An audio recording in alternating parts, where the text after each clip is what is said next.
In a land carved by grit and gunpowder, a man's worth was measured by the strength of his hands and the steel in his spine. But for Caleb Hatcher, his worth was defined by the scars that shattered his reflection. He was a ghost on his own ranch, a man convinced that the horrors etched onto his skin made him unworthy of a woman's touch, let alone her love. He lived in a prison of his own making until a woman with eyes the color of a summer sky arrived in Redemption Creek, a woman who didn't flinch from his wounds, but saw the man beneath. This is the story of how she didn't just heal his heart. She claimed it, scars and all. The Montana sun was a merciless hammer beating down on the vast, unforgiving expanse of the Blackwood Ranch. For Caleb Cal Hatcher, the heat was a familiar penance. He preferred it to the chill of a crowded room or the sharp, indrawn breaths of strangers. Out here, with only the lowing of cattle and the cry of a distant hawk for company, he was just a man doing his work. The land didn't judge. The sky didn't stare. Cal's world was one of practiced solitude. He was the first to rise long before the cook Samuel even thought of firing up the stove. He'd saddle his buckskin mare Dusty in the pre-dawn gloom, the familiar scent of leather and horsehair, a comforting balm. His movements were efficient, honed by years of repetition. He mended fences that seemed to stretch to the edge of the world, tracked strays through treacherous coulees, and doctored calves with a gentle, knowing touch that belied the roughness of his hands. He was, by all accounts, the best hand Silas Blackwood had. Silas, the aging patriarch of the ranch, was a man whose face was a road map of hard years and harder decisions. He saw Cal's value, his uncanny sixth sense for the cattle and the weather, but he also saw the fortress the young man had built around himself. The fortress was built of scar tissue. 2 years prior, a grizzly sow startled with her cubs had turned Cal's world into a storm of claws and teeth. He'd survived, but survival had left its mark. A jagged line ran from his right temple down his cheek and disappeared into his beard, pulling at the corner of his mouth in a permanent, slight grimace. Another raked across his neck, a pale, puckered reminder of how close he'd come to the end. The physical pain had faded, but the psychological wounds festered. He never went into Redemption Creek unless it was unavoidable. On those rare occasions, he'd pull the brim of his hat so low it nearly touched his nose, and keep his gaze fixed on the dust of the street. He'd feel the stares like physical blows. He'd hear the whispers, the mothers pulling their children a little closer. He was the monster of the hills, the bare-mawed cowboy. The name had stuck a cruel brand, seared onto his reputation. So he stayed away, finding solace in the vast emptiness of the range. His reflection was an enemy he faced only in fleeting glimpses in a still water trough or a dark window pane at dusk. He saw a monster, and he believed the world saw one too. He believed no woman could ever look upon his face without disgust. The thought of love, of a gentle touch or a soft word, was a fantasy so distant it felt like a cruel joke. One blistering Tuesday, the ranch's supply wagon threw a wheel just outside of town. Silas, his joints aching from an old break, sent Cal. "Just get the list to Mr. Henderson at the Mercantile, Cal. I'll send young Tim with the buckboard later to fetch the goods." Cal's gut twisted. Town. He pulled on his cleanest worn shirt, settled his hat firmly on his head, and rode toward the place he despised. Redemption Creek was buzzing. A new stagecoach had arrived, and with it new faces. He tied Dusty to the hitching post outside Henderson's Mercantile. His shoulders hunched, his head down. The bell above the door chimed a sound he associated with anxiety. The store smelled of coffee beans, cured tobacco, and bolts of crisp calico. He handed the list to the portly Mr. Henderson, without a word, keeping his face turned away. "Got it, Cal. Be ready in an hour."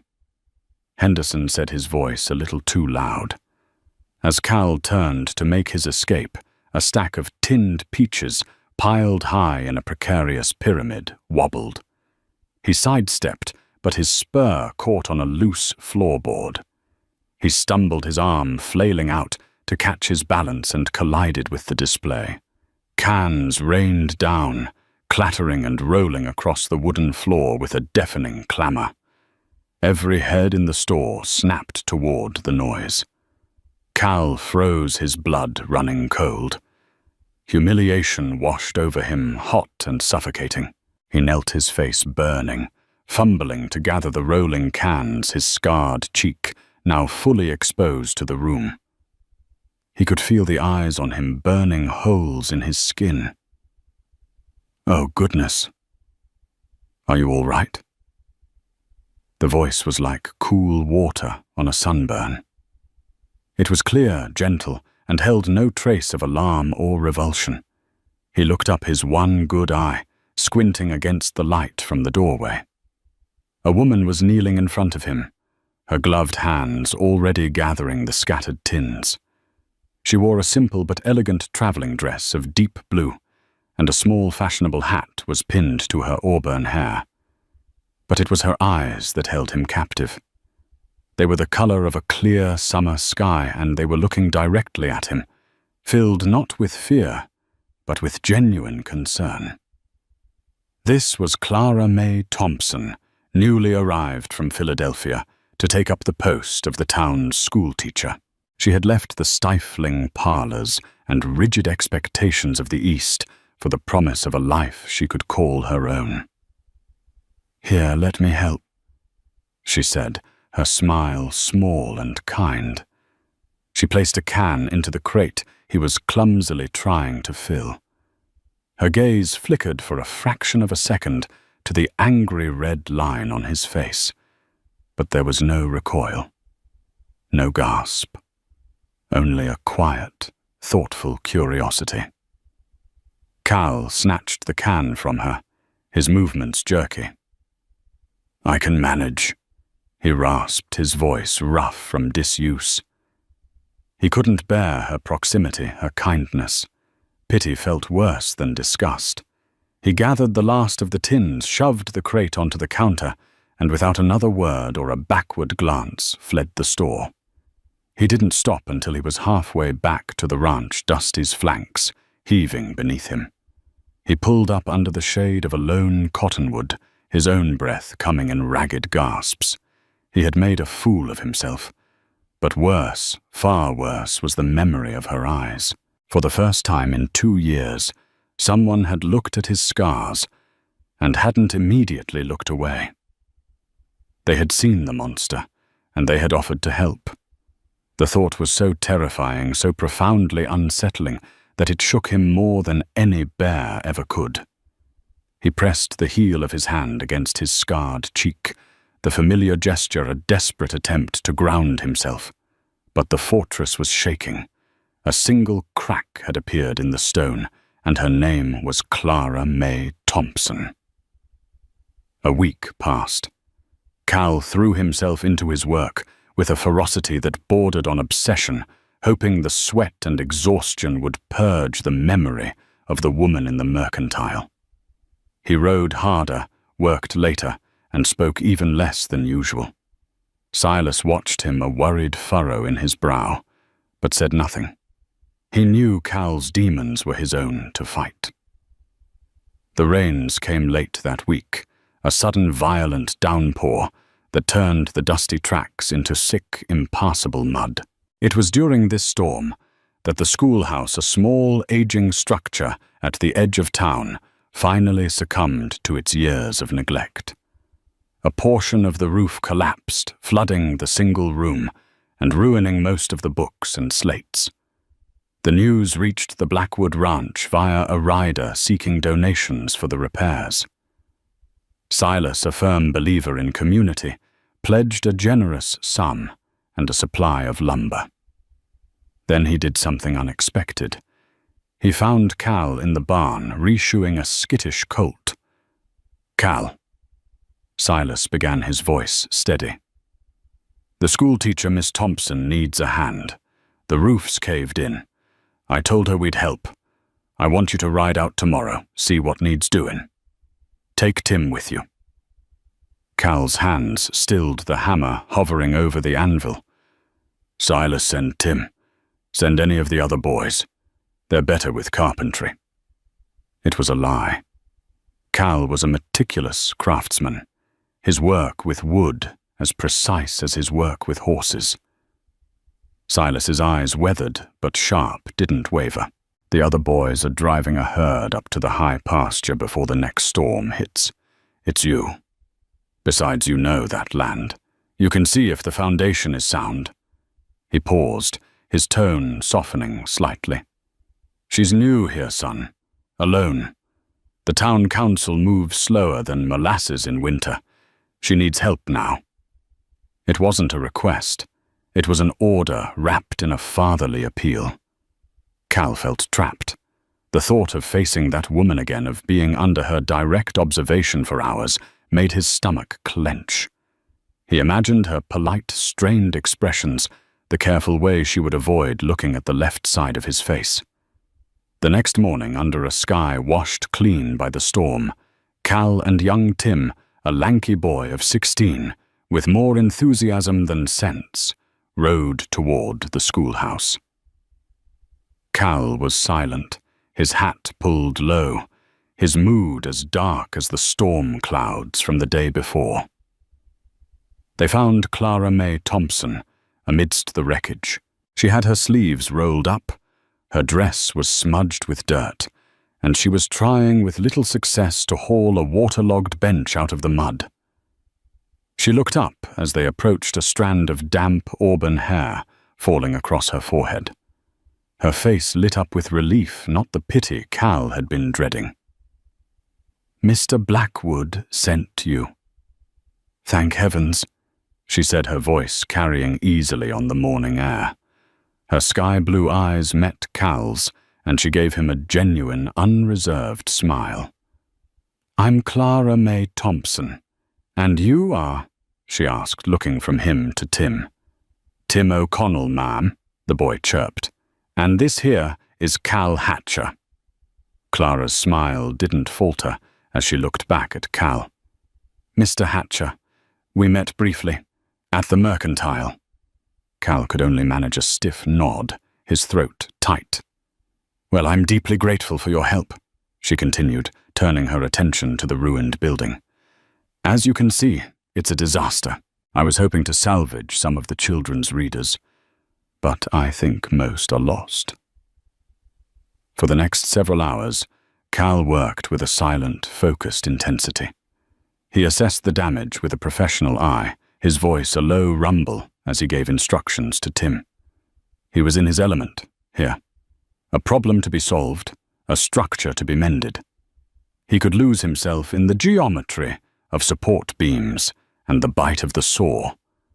He was so engrossed in his task that he almost forgot he was being watched.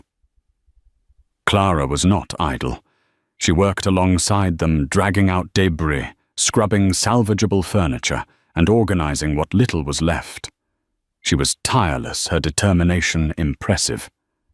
She didn't chatter aimlessly, but when she spoke, her questions were intelligent. She asked about the different types of wood, about the way the foundation had settled, about the prevailing winds in winter. She was asking about his knowledge, not his history. At midday, she stopped them. "You must be hungry." "I don't have much, but I made some sandwiches." She laid out a simple meal on a dry patch of grass, thick bread with cheese and slices of apple. Tim ate with gusto, talking enough for all three of them. Cal sat slightly apart, eating quickly, anxious to get back to the work that served as his shield. "Mr. Hatcher," Clara said, her tone gentle, pulling him from his thoughts. "I notice you favor your left leg when you lift the heavy timbers. Is it an old injury?" The question was direct, yet devoid of morbid curiosity. It was an observation from a caregiver. Cal was so taken aback by its sincerity that he answered before he could stop himself. "Broke it. Same time as—" He gestured vaguely at his face. "The grizzly." He immediately regretted saying it. He braced himself for the inevitable follow-up questions, the hushed awe, the thinly veiled horror. But Clara simply nodded, her expression compassionate. "That must have been a terrible ordeal. You're a survivor, Mr. Hatcher, in the truest sense of the word." She didn't call him brave or lucky. She called him a survivor. The word resonated with him. It wasn't a platitude. It was a statement of fact that acknowledged the struggle without romanticizing it. It was, he realized, how she likely saw herself, a survivor of a different kind of life, now making her own way in a new world. Just as they were packing up the tools for the day, a rider approached. He sat atop a magnificent black stallion, his saddle trimmed in silver, his clothes tailored and clean despite the muddy roads. It was Barrett Kane. Kane was a newcomer to the valley, a man with a charming smile, a pocketful of cash, and eyes as cold as a winter creek. He'd bought a small parcel of land upstream from the Blackwood Ranch and made no secret of his ambition. He'd already tried to buy Silas out twice, his offers slickly polite, but underscored with a palpable greed. He dismounted with practiced ease, sweeping his hat off his head as he approached Clara. "Miss Thompson, I heard about your misfortune. A tragedy for the children." His gaze swept over the damage, then landed on Cal, a flicker of disdain in his eyes. He dismissed him as nothing more than a hired field hand. "Mr. Kane," Clara said, her tone polite but reserved. "As you can see, we have it in hand. Mr. Blackwood was kind enough to send his men." "His man," Kane corrected smoothly, his smile not quite reaching his eyes as he glanced at Cal again. "Surely this is too much for one man and a boy. Allow me to fund the entire repair. In fact, I'll pay for a whole new schoolhouse to be built. My contribution to this fine community." The offer hung in the air, grand and generous. It was also a power play, a public display of wealth designed to marginalize Silas Blackwood's simple charity and indebt the town and the pretty new schoolteacher to him. Clara's spine stiffened slightly. "That is an incredibly generous offer, Mr. Kane. But for now, we are making good progress. Mr. Hatcher is a very capable builder." She looked directly at Cal, a clear, deliberate statement of faith. Kane's smile tightened. He had been dismissed, however, politely. His eyes narrowed on Cal, a silent promise of future conflict passing between them. He saw not a scarred recluse, but an obstacle, a piece on the board, loyal to the man whose land he coveted. "As you wish," Kane said, tipping his hat. "My offer stands." He mounted his horse and rode off, leaving a tense silence in his wake. Cal watched him go, a cold knot forming in his stomach. He recognized Kane for what he was, a predator circling, looking for weakness. And today, for the first time, he realized that the weakness Kane might try to exploit wasn't just Silas's age or the ranch's isolation.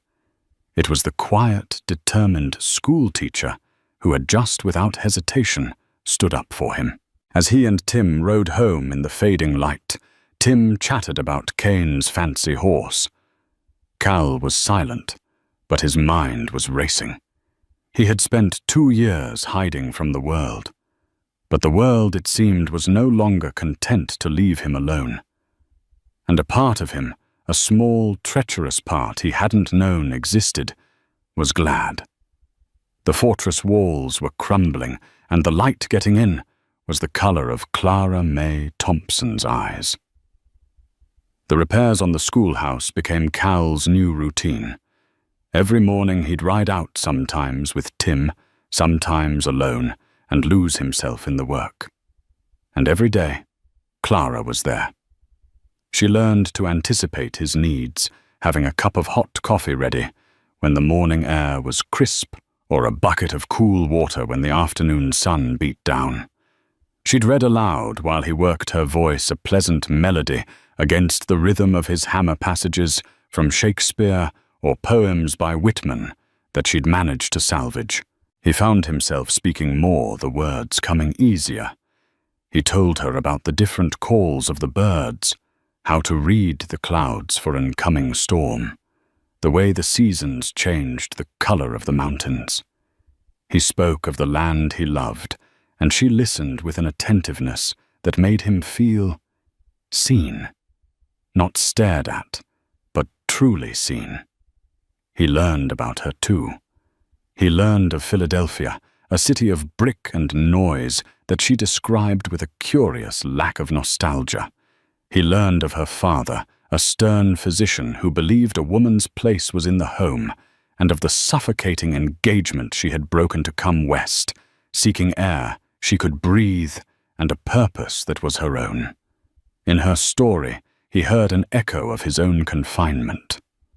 One afternoon, as a storm gathered dramatically over the peaks, the wind began to howl, whipping through the partially repaired roof. Cal was high on a ladder, securing a new rafter.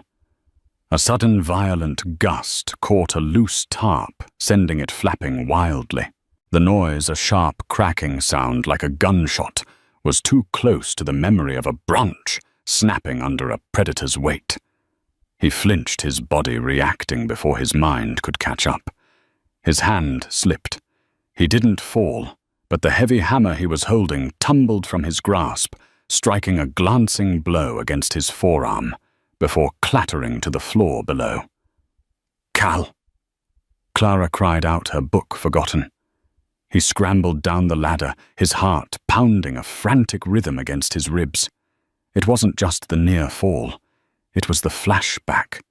The smell of pin and damp earth, the primal terror, the deafening roar. He leaned against the wall, breathing heavily, his eyes squeezed shut against the images replaying in his mind. He was back in that ravine, the weight of the beast upon him, its hot breath on his face. "Cal, you're bleeding." Clara's voice cut through the fog of his memory. She was beside him, her hand hovering near his arm. He looked down. A nasty gash, deep and angry, was welling with blood on his forearm. He hadn't even felt it.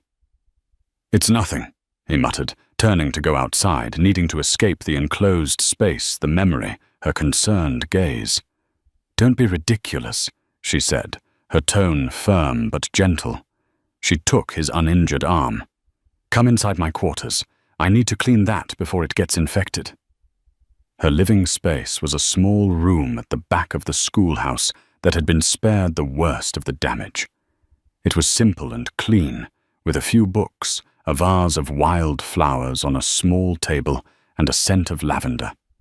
She sat him down on the only chair and returned with a basin of warm water and a clean cloth from her medical kit.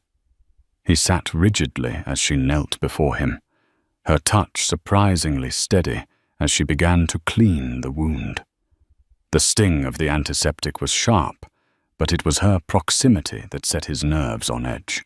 He could smell the faint scent of lavender and soap, see the focused concentration in her eyes. He kept his face turned away, the scarred side hidden in shadow. "You have nightmares, don't you?" she asked softly, not looking up from her work. The question was so unexpected, so intimate, it stole his breath. He didn't answer, but his silence was its own confession. "About the bear," she continued, her voice a near whisper. "The wind, just now. It startled you." He remained silent, his jaw clenched. He felt exposed, stripped bare, not by her gaze but by her perception. She finished wrapping the bandage, her fingers deft and sure. "There," she said, securing the cloth. Her hands rested for a moment on his arm. Then she looked up, her gaze meeting his. He couldn't turn away this time. The little room felt too small to hide in. Her eyes, those impossibly blue eyes, were filled with a profound and aching tenderness. They held no pity, only a deep, unsettling understanding.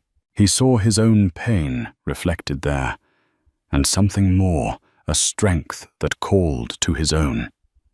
Slowly, as if moving in a dream, she raised a hand. He flinched instinctively as her fingers neared his face, expecting recoil, a last-second hesitation. But there was none. Her touch was feather-light as her fingertips traced the raised, jagged line of the scar on his cheek. His breath hitched. No one had willingly touched his face in 2 years.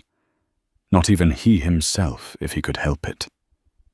The scar tissue, usually numb and dead, tingled with a sensation he couldn't name. "This is not a monster's mark, Caleb Hatcher," she whispered, her voice thick with emotion. "This is the map of a man who fought and survived. This is the mark of a fighter." And then she leaned in. He thought she might say something more, offer another word of comfort. He was wrong. She closed the small distance between them and pressed her lips, soft and warm, directly onto the harshest part of the scar just below his temple. The world stopped. The roaring in his ears wasn't the wind or a phantom bear, but the frantic rush of his own blood. The kiss was not one of passion, not yet. It was something far more potent. It was a kiss of acceptance, of reverence. It was a refutation of everything he believed about himself. It didn't try to erase the wound. It honored it. She pulled back slowly, her eyes searching his. He was shattered. The fortress he had so carefully constructed had not just been breached. It had been leveled. In its place was a raw, terrifying vulnerability. "Clara." He breathed the name, a prayer on his lips. "You are not your scars, Cal," she said, her voice trembling slightly. "And you are not alone in your fight." She leaned in again, and this time her lips found his. This kiss was different. It was hesitant at first, a question asked in the dark. Then, as he responded, his own surprise, giving way to a desperate, long-buried need, it deepened. It was a kiss of discovery, of solace, of a homecoming he never knew he was searching for. It was clumsy and perfect, and tasted of rain and salt, and the faintest hint of lavender. In that moment, he wasn't the bare-mawed cowboy. He wasn't the town monster or the scarred recluse. He was just Cal. And as her hand moved from his cheek to cradle the back of his neck, pulling him closer, she whispered the words that would forever alter the landscape of his soul. "You're mine, Cal. Scars and all. You're mine." He held on to her, as if she were the only solid thing in a world that had just been remade. The storm raged outside, but inside the small, quiet room, Cal Hatcher was finally blessedly calm. But neither of them knew that another storm was gathering, one orchestrated by Barrett Kane, who had been watching the schoolhouse from a distance, his mind already twisting this newfound connection into a weapon he could use. The weeks that followed were a revelation for Cal. Being claimed by Clara didn't erase his past, but it recast it. The scars were still there, but they were no longer the sum of his identity. They were simply a part of the man Clara loved. He started holding his head a little higher. He still didn't seek out crowds, but the crushing weight of public scrutiny lessened, replaced by a quiet confidence that emanated from her unwavering faith in him. Their bond deepened in the small moments. Shared meals at the schoolhouse, quiet rides along the creek at sunset, her hand resting on his arm as they talked.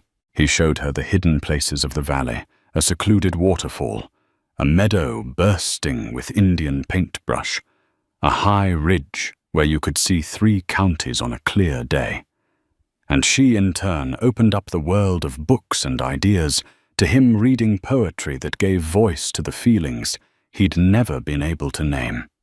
Silas Blackwood saw the change, and a slow, gratified smile would often touch his lips. He saw the light back in the eyes of the man he'd come to see as a son. The other ranch hands noticed too. The quiet, grim cowboy was still quiet, but the grimness had been replaced by a subtle peace. But peace in the valley was a fragile thing. Barrett Kane had not been idle. His initial attempts to intimidate Silas had failed. His grand gestures to win over Clara had been politely but firmly rebuffed. Kane was not a man who accepted defeat. He saw the burgeoning relationship between the schoolteacher and the scarred cowboy, not as a romance, but as an alliance that strengthened Silas Blackwood's position. He decided to shatter it by destroying its foundation, Cal. The trouble started subtly. A section of fence on the southern border, one Cal had personally repaired just a week earlier, was found cut. A dozen head of prime cattle were missing. Silas and his men spent 2 days tracking them, finally finding them, scattered and stressed miles away, rebranded with the mark of the neighboring Triple C Ranch, owned by a cantankerous old rancher named Peston. It looked like a simple case of rustling, but something felt wrong. Cal knew that stretch of land. It wasn't easy to drive cattle through, especially not quietly. A week later, it happened again. This time, 20 head vanished from the east pasture. The tension on the Blackwood Ranch grew thick. Silas was losing money and sleep. The hands were on edge, casting suspicious glances at their neighbors. Kane, meanwhile, played the part of the concerned citizen. He'd ride into town and speak in worried tones at the saloon about the lawlessness creeping into the valley. He'd offer his condolences to Silas, all while his cold eyes watched for the cracks to appear. The true serpent revealed itself on a cool Thursday evening. Sheriff Brody, a decent man, but one easily overwhelmed and swayed by powerful personalities, rode out to the Blackwood Ranch with 2 deputies. They looked grim and uncomfortable. "Silas," Sheriff Brody said, dismounting and avoiding everyone's eyes. "I've got an arrest warrant." Silas stepped off his porch, his face hardening. "An arrest warrant? For who and for what?" "For Caleb Hatcher," the sheriff said, finally looking up. "For cattle rustling." A stunned silence fell over the yard. Cal, who had been coming from the barn, froze in his tracks. Tim and the other hands stared in disbelief. "You've lost your mind, Brody," Silas snarled. "Cal is the most loyal man I've got. He's been the one tracking the damn cattle." "I have a witness, Silas," Brody said, his voice heavy with reluctance. "Matthew Geary, a trapper. He was up in the hills night before last. Saw Cal clear as day driving a small bunch of your cattle toward the Triple C line. Said he even had a running iron." Matthew Geary was a known drunk, a man who would sell his own mother for a bottle of whiskey, but his word was for now all the sheriff had. "It's a lie," Cal said, his voice a low, dangerous growl. He took a step forward. "Now stay put, Cal," one of the deputies warned, his hand drifting to his pistol. "A witness paid for by Barrett Kane, I'd wager," Silas boomed. "This has Kane's stink all over it." "I can't arrest a man for what you wager." Brody sighed, looking miserable. "Geary's testimony is what it is. I have to take him in. Cal, don't make this difficult." Cal looked from the sheriff's determined face to Silas's furious one. He felt the old shame creeping back, the feeling of being judged and condemned. He was being framed, and the very town that had once labeled him a monster was now ready to label him a thief. His eyes found the road leading toward the schoolhouse, and his heart clenched.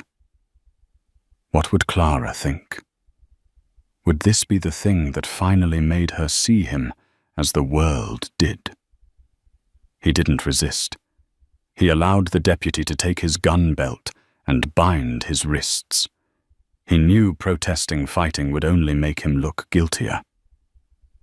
As they led him to a horse, he saw the confused, hurt faces of the other hands. He had built a fragile new life here, a life of trust and respect, and in a matter of minutes, it was turning to dust.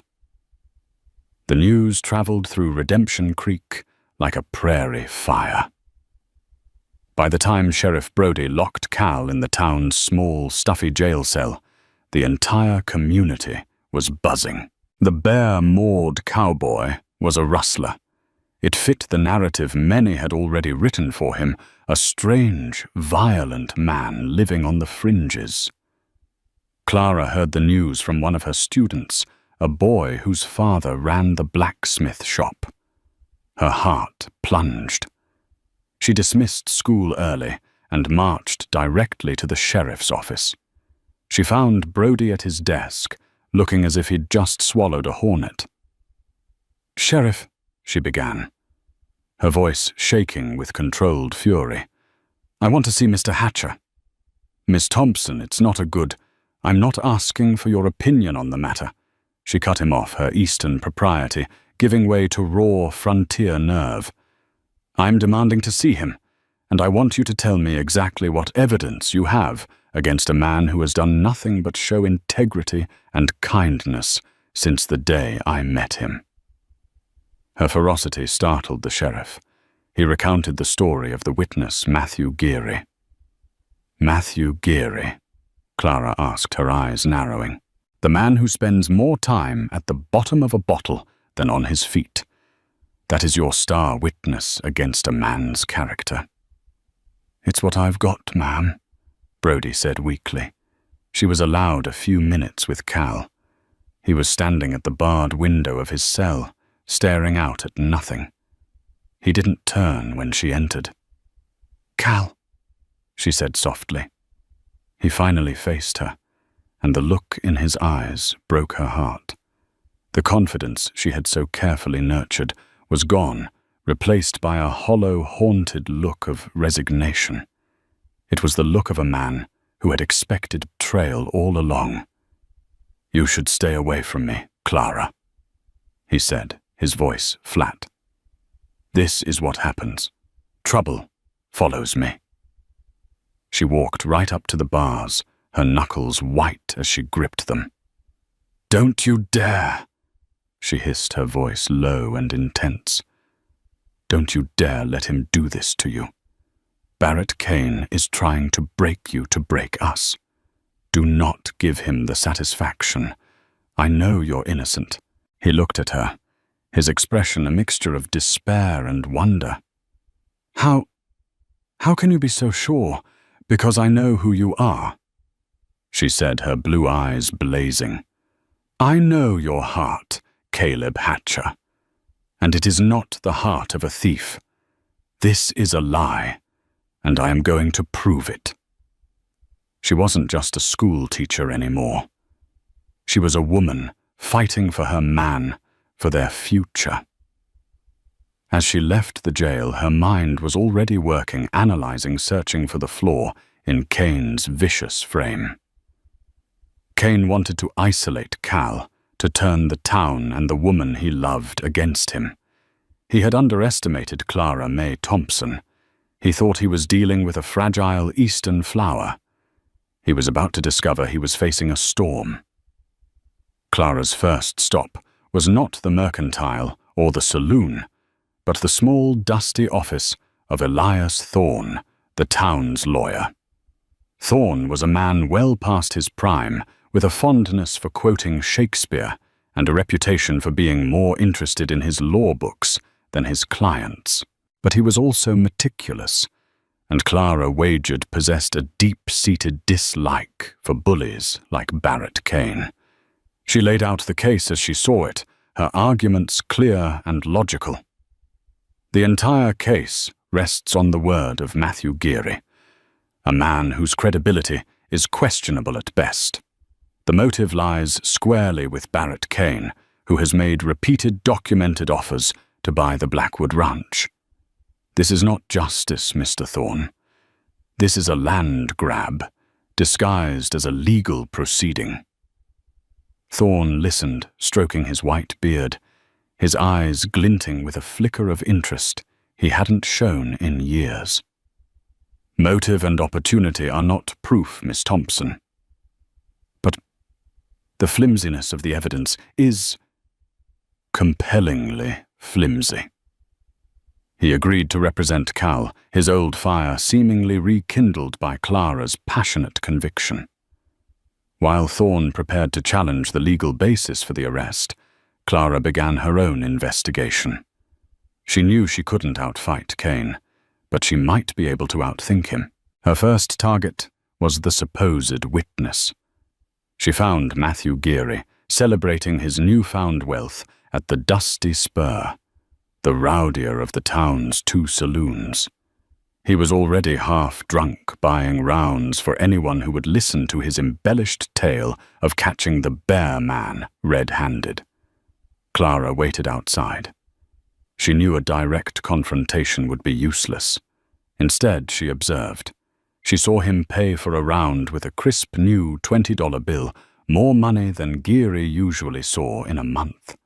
And she noticed the man he was speaking with most animatedly, a grim-faced cowboy she recognized as one of Kane's hired hands, a man named Lyle.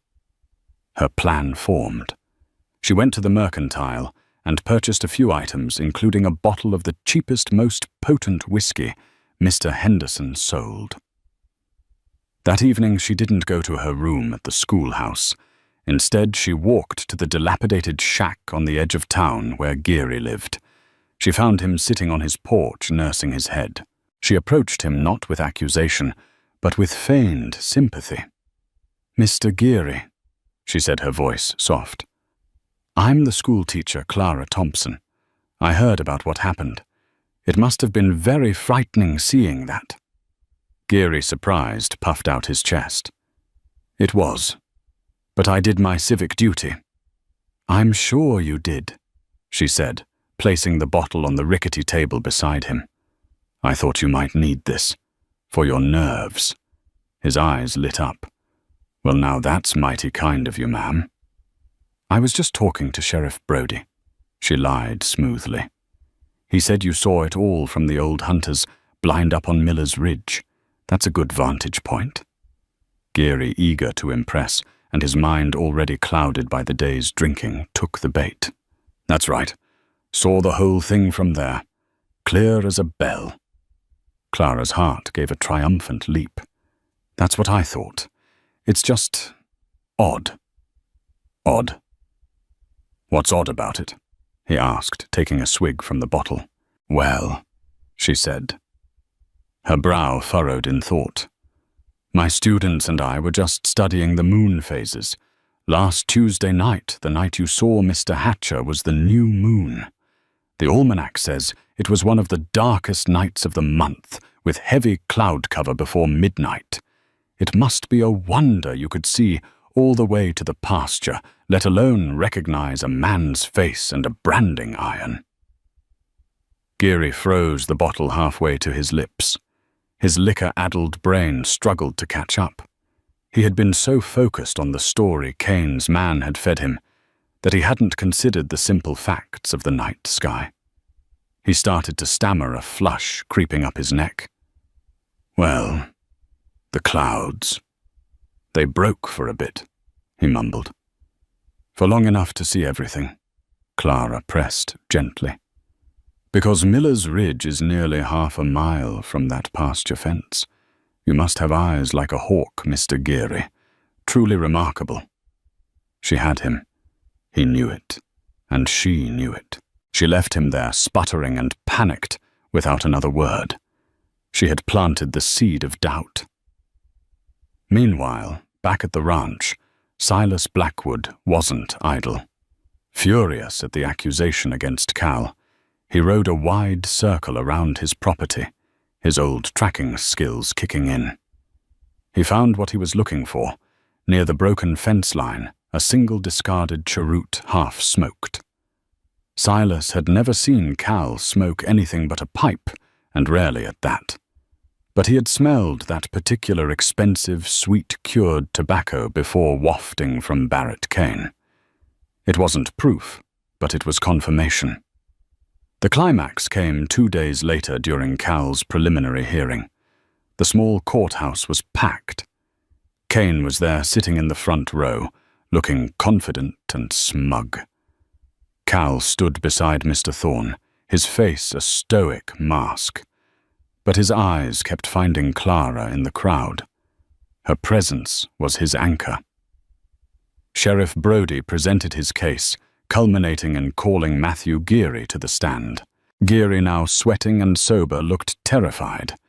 He repeated his story, but his voice lacked conviction. When it was Thorne's turn, he didn't attack. He walked slowly toward the witness stand. "Mr. Geary," he began, his voice surprisingly strong.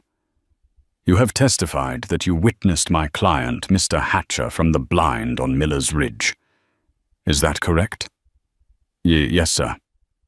"And you recognized him clearly?" "Yes, sir." "Fascinating," Thorne said, turning to the judge.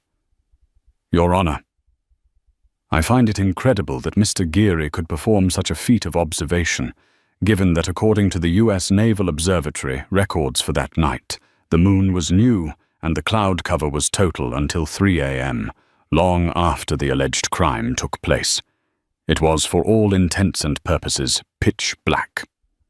A murmur went through the courtroom. Geary turned pale. Thorne continued, his voice rising. "Perhaps the witness was aided by a fire." "No, his testimony doesn't mention one. A lantern, then. How could he see a man half a mile away by lantern light and not be seen himself? Unless, of course, he wasn't there at all." He turned back to Geary, his eyes like daggers. "Isn't it true, Mr. Geary, that you were in the Dusty Spur saloon until closing time? And isn't it true that a man named Lyle, who works for Mr. Barrett Kane, paid off your $70 tab and gave you a crisp $20 bill for your testimony?" Geary crumbled. He looked wildly from Thorne to the stony face of Barrett Kane. Kane gave a minuscule shake of his head, a silent threat. But the fear of her jewelry, of the formidable lawyer, and of the judge's stern gaze was greater. He paid me," Geary confessed, his voice a choked whisper. "Lyle did. He told me what to say. I didn't see nothing." The courtroom erupted. The judge hammered his gavel, shouting for order. Kane's face was a mask of cold fury. His frame had not just failed, it had spectacularly backfired, exposing his methods to the entire town. "Case dismissed," the judge declared. "Sheriff, I suggest you find Mr. Lyle and have a long talk with him about perjury and bribery."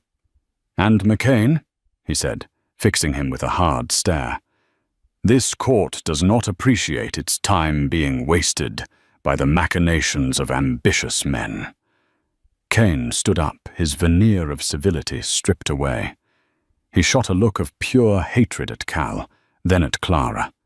He had been beaten, publicly humiliated by a scarred cowboy and a schoolteacher. Without a word, he turned and stalked from the courthouse. Cal was free. Silas clapped him on the back, his face split in a wide grin. The other hands cheered, but Cal only had eyes for Clara. He pushed through the crowd toward her. He didn't need to say a word. He stopped in front of her, and the entire town watched as he reached out his hand gentle and touched her cheek. He was no longer hiding. He was standing in the center of the town that had misjudged him, claiming the woman who had saved him. "Let's go home," he said, his voice thick with emotion. He meant the ranch. But as she took his hand, her blue eyes shining, they both knew he meant something more. Home was no longer just a place of solitude and work. It was wherever she was.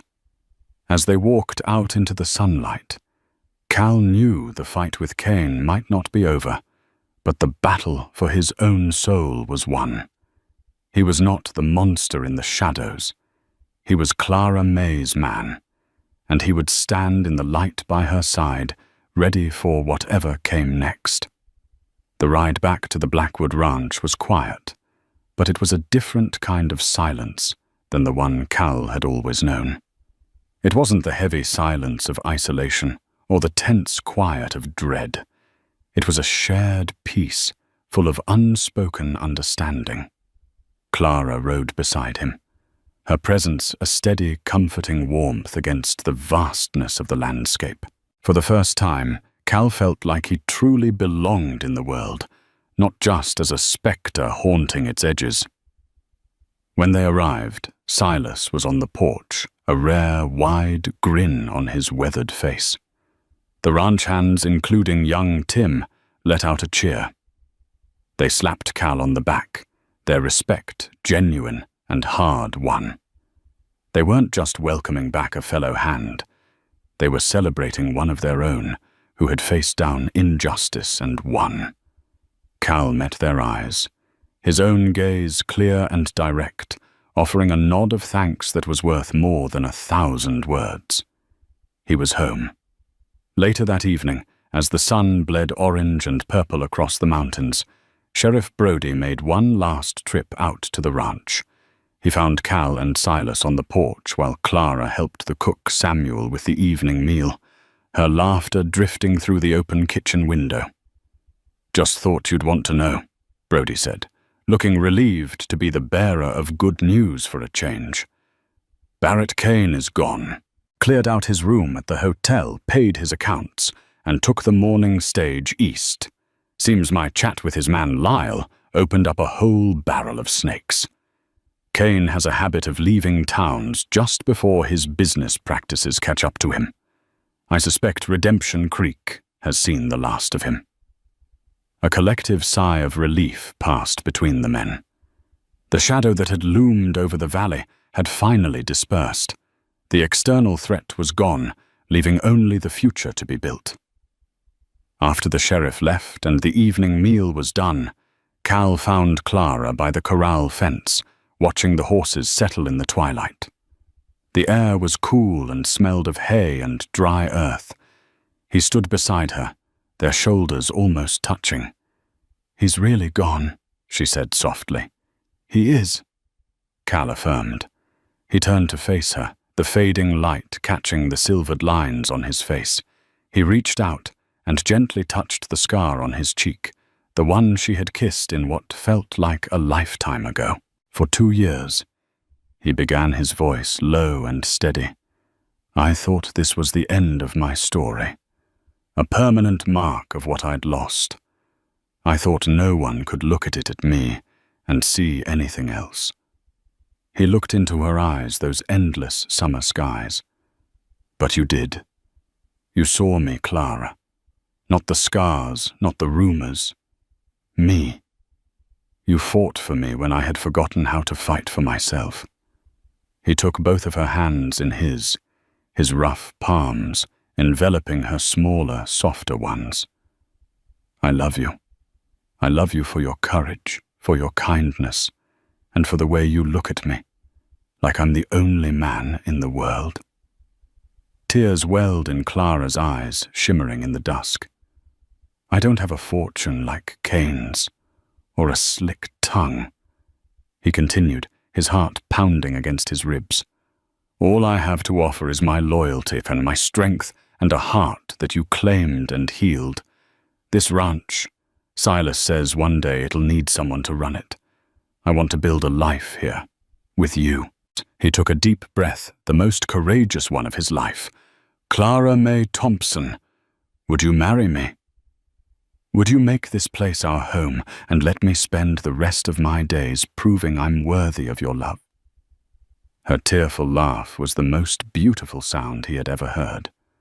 "Oh, Cal," she whispered, stepping into his arms. "You were worthy of it from the very beginning." She looked up at him, her face radiant. "Yes, 1,000 times yes." He lowered his head and kissed her a deep, passionate kiss, free from all shadows and doubts.